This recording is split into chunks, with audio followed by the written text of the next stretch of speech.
Hello পরিবারের সবাই, কালকে আমি বাড়ি থেকে চলে এসেছি।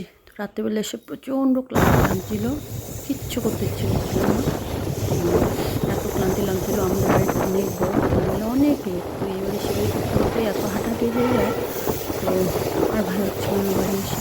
তো এবারে কিছু তো খেতে হবে, এবারে ভাত রান্না করতে হলে সাথে কিছু করতে হবে, তাই জন্য আর সেটা করবো না, একটু সবজি টবজি দিয়ে খিচুড়ি করে নেবো, ওটাই ভাবছিলাম বসে বসে ট্রেনে যে বাড়ি গিয়ে আর ঝামেলা করবো না। কারণ একদিনের জন্য গেছিলাম, একটু কারণ ছিল, একটা ওষুধের জন্য গেছিলাম।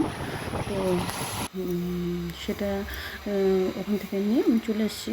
তো এটা ছিল তোমাকে সে বাড়িতে ফেরার পরে খিচুড়ি। এবারে আলাদা আলাদা করে যদি সব করতে যাই অনেকটা সময় লাগবে, আমার আর ভালোই লাগছে না, বললাম না ক্লান্তি এসে গেছে। তো ডালটা একবার ফোড়ন দিয়ে ডালটা ভেজে নেবো, সাথে একটু চালটাও ভেজে নেবো, তাহলে আমার আর ঝামেলা হচ্ছে না।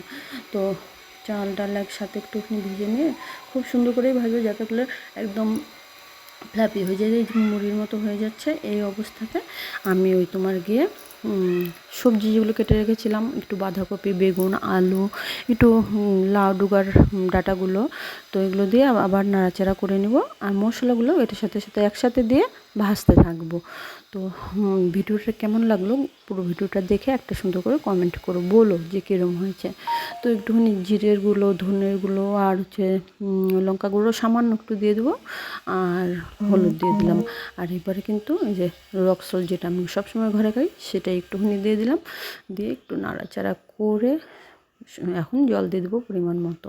তো এই যে সব মশলা কিন্তু দেওয়া প্রায় শেষ, শুধু লাস্টে একটুখানি ঘি দেবো, যেটা আমি তোমাদের সাথে শেয়ার করতে পারিনি, মানে ভুলে গেছিলাম শরীরের ক্লান্তির জন্য, আর তখন মোবাইলটা হাতে করেই করছিলাম বলে আর মনেও ছিল না। ঘিটা একদম প্যাকেটের মধ্যেই ছিল বলে, তো আমি আর কেটে কেটে কীরকম করে তুলবো, তাই জন্য আর ওটা তোলাও হয়নি, দেখানো হয়নি।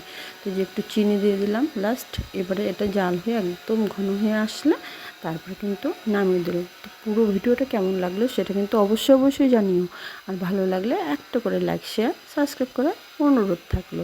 তো এই ছিল আমার রাত্রের কালকের মেনু। আমি গোটাটা তো তোমাদের সাথে শেয়ার করতে পারি না, ওই বাড়িতে ছিলাম, তো লোকের বাড়িতে থাকলে যা হয় একটু এবারে সেই বাড়ি ঘোরাঘুরি। তো এই যে এটা ছিল তোমার গিয়ে আলুটা সেদ্ধ হয়ে গেছে যখন, তার মানে সবটাই সেদ্ধ হয়ে গেছে। তো হয়ে গেছে, এবার গরম গরম একটু ঘি ছড়িয়ে তাড়াতাড়ি খেয়ে শুয়ে পড়বো। তো চলো টাটা, সবাই ভালো থেকো, পাশে থেকো।